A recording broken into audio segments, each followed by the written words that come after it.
인도 캘커타에 사랑의 선교회 본원이 있는데 마더 데레사 수녀님이 살아계신 동안에 한번 이런 일이 있었다고 합니다. 그곳에 300여 명의 수련 수녀님들이 살고 있었는데 음식이 떨어져서 이제 모두 쫄딱 굶게 된 거예요. 주방 담당 수녀님은 마더 데레사 수녀님을 찾아가서 그 사정 이야기를 합니다. 그때 수녀님은 다른 사람들을 많이 만나고 있어서 굉장히 바빴대요. 자매님이 이번 주 주방 담당이신가요? 그러면 나에게 말씀하지 마시고 경당에 가서 예수님께 먹을 게 없다고 말씀드리시면 됩니다. 그 문제는 이제 해결됐군요 라고 하더랍니다. 얼마나 황당했겠어요. 네. 나는 마더 데레사 원장 수녀님이 후원자들 몇몇에게 전화를 걸어줄 줄 알고 그렇게 부탁을 하러 온 건데 그 말을 듣고 말을 안 들을 수는 없어서 경당에 터벅터벅 가서 예수님 앞에 앉았다고 합니다. 예수님, 큰일 났습니다. 먹을 게 하나도 없어요 라고 그냥 그 말만 하고 나오는데 갑자기 띵동띵동 초인종 소리가 울리더래요. 나가보니까 웬 양복을 입은 남자 하나가 서류 봉투를 옆구리에 끼고 헐레벌떡 뛰어온 거예요. 수녀님, 저희 공립학교에 선생님들이 오늘 갑자기 파업을 시작해가지고 학생들에게 줄 7,000명분의 도시락이 갑자기 버려지게 됐다고 이것 좀 어떻게 처리 좀 해달라고 부탁을 하더라는 겁니다. 믿는다는 것은요, 모든 걸 다 확인하고 나서 그 후에 인정하는 게 아니잖아요. 그야말로 보지 않고도 그렇다는 것을 받아들이는 거. 주님은 그래서 의심 품지 않은 사람더러 행복하다라고 하셨어요. 며칠 전 복음에서 천사를 통해서 너의 아내 엘리사벳이 너에게 아들을 낳아줄 터이니 그의 이름을 요한이라고 하여라 라고 했더니 스가랴는 그 즉시 알겠다고 하지 않고 어떻게 제가 그걸 알 수 있겠습니까? 저는 늙은이고 제 아내도 나이가 엄청 들었습니다. 그 메시지가 참되다는 증거를 달라고 했어요. 증거. 그러고 나서 어떻게 됐어요? 결국 그 일이 다 이루어질 때까지 말벙어리 신세가 돼버렸잖아요.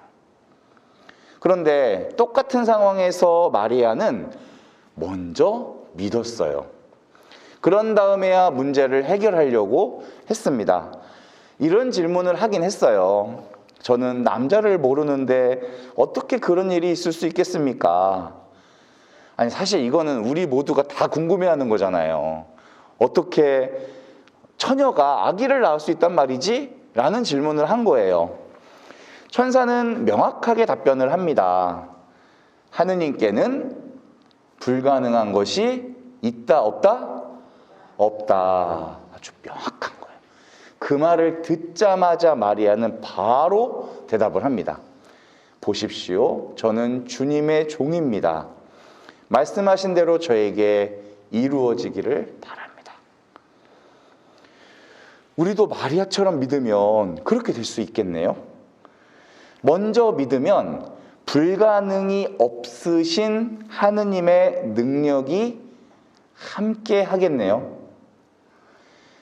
우리가 기적이나 어떤 표징, 증거를 원하지 않고 먼저 믿으면 애시당초 내가 기대했던 것만큼보다 더 큰 것을 발견하게 될 겁니다. 올 한 해에도 우리 계획과는 전혀 다른 일들이 많이 생기셨을 거예요. 그런 것을 겪으셨을 겁니다. 주님께서 관여하신다고 해서 다 좋은 일만 생기는 게 아니더라. 그분께서 필요하다고 생각하시면 시련도 주시고 고통도 주시는 거예요.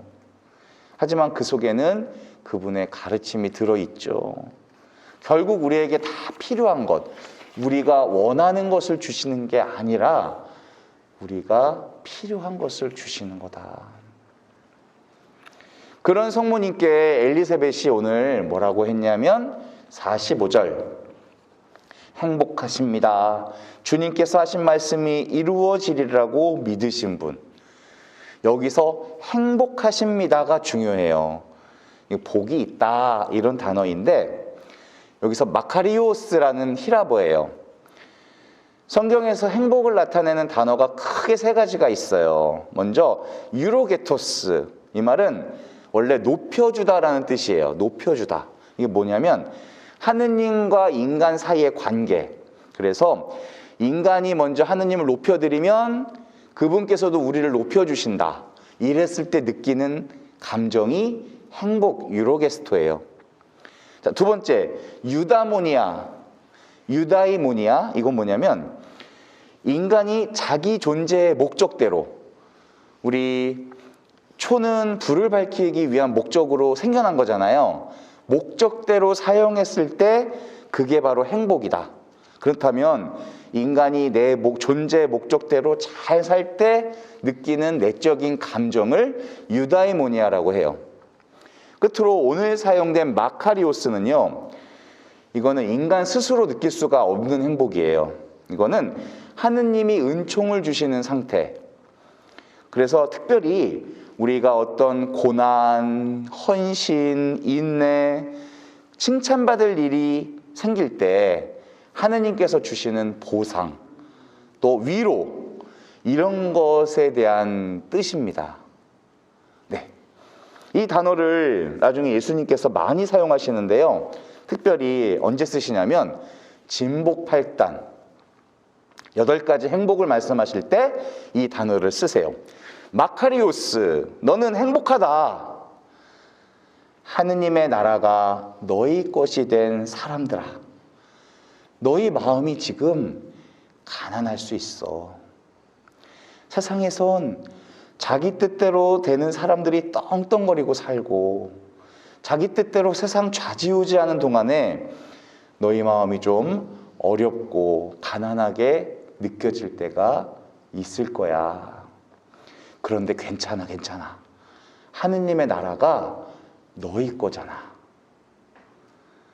그래서 너희는 마카리오스, 행복하다. 이때 쓰시는 말이에요. 주님께서 하느님 나라에 들어가게 된 상태, 온전한 상태, 모든 문제가 해결된 완전한 상태를 말씀하실 때 마카리오스라고 하세요. 또 이스라엘 사람들은 이 말을 무슨 감탄사 같게도 사용해요. 예를 들면 마태복음 16장에 스승님은 살아계신 하느님의 아들 그리스도이십니다 라고 베드로가 말했죠. 이거 왜 말했냐면 너희는 나를 누구라고 생각하느냐 라고 하는 질문에 이렇게 대답했어요. 그랬더니 예수님께서 갑자기 마카리오스 그러셨어요. 손뼉을 치듯이 시몬 바르요나야 너는 행복하다 라고 하셨어요. 우리말로 이런 거야. 정답! 100점! 완벽해! 이런 뜻이에요. 우리가 그 사실을 알고 있기 때문에, 정답을 맞췄기 때문에 행복하다, 그 뜻이에요. 오늘 주님께서 하신 말씀이 이루어지리라고 믿으신 분이었기 때문에 마리아는 뭐 하신 분? 행복하신 분, 마카리오스. 그 뜻이 온전히 하느님 뜻과 같은 상태, 하느님께서 진짜 기뻐하시는 상태를 두고 말하는 거예요. 우리가 불안을 느낄 때가 언제냐면 모를 때입니다. 모를 때. 그러한 우리를 위해서 주님은 천사를 보내주시기도 해요. 천사 같은 이웃을 보내주시기도 합니다. 다만 우리가 그들에게서 천사의 모습을 보지 못할 뿐이에요. 올 성탄에는 함께 계시는 주님을 좀 느껴보셔야 됩니다. 하느님께서는 이웃을 통해서도 오십니다. 하느님께는 불가능한 일이란 없지만 우리와 더불어 함께 그 일을 하고자 하세요. 우리들의 자발적인 협력 안에서 그 뜻을 이루고 싶어 하십니다. 그렇다면 예수님의 탄생은 하느님의 힘만 가지고 한 게 아니라 인간의 협력으로 같이 일구어낸 열매라고 볼 수 있어요. 지금은 그렇다면 우리 믿음을 가지고 우리가 예수님을 낳아드려야 될 때예요. 내가 예수님을 낳아드린다. 주님의 성탄을 기다리는 우리는 더 큰 믿음이 생겨야 합니다. 저는 주님의 종입니다. 저를 당신 도구로 써주소서. 아멘.